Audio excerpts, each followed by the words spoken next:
So I'm Noelle Lane, and I am a senior Bonner Scholar. I manage Church Under the Bridge along with some other wonderful people such as Nicole, and now Mara is being really helpful in that as well. But I just want to start off by saying how important it is that Guilford has been so involved, not only in academia, but in the outside community. I mean, just think about our history being involved in the Underground Railroad. So other programs are like that into some ways, I would argue, such as the No Mas Muertes trip that is helping students to gain a perspective about what's going on the border. So there's some things that Guilford is really, I would say, politically groundbreaking on. Like, we speak truth to power all the time. Bonner students aren't afraid to do that.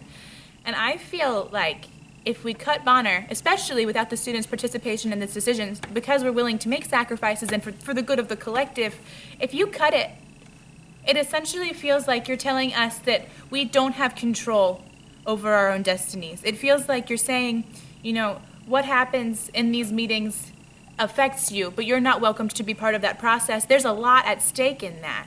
There's a lot at stake about our faith in humanity. There's a lot at stake about our faith in liberal arts education. For example, there's a student that I work with. He is 17 years old, 18 years old, and he is from Congo.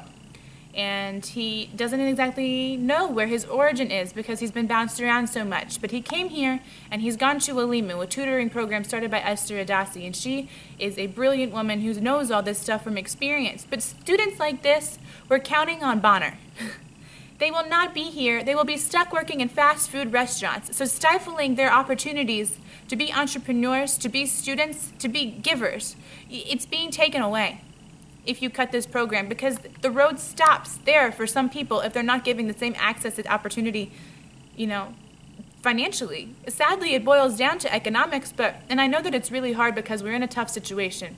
You can't say that, that we can't give up some things. There are some things that we could sacrifice.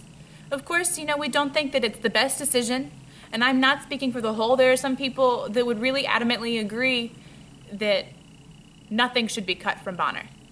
But I think if across the board some things are cut, that would be fine. But it's just frustrating when we see that we're doing service and maybe, we're tutoring this kid and later they come to Guilford. Like, that's what this is all about.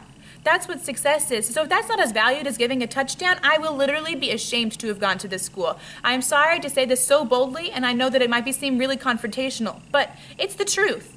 So if we can't speak truth to power, and we went to Guilford, and then we learned that it was ineffective, I don't know what else to say. I just think it would be really heartbreaking.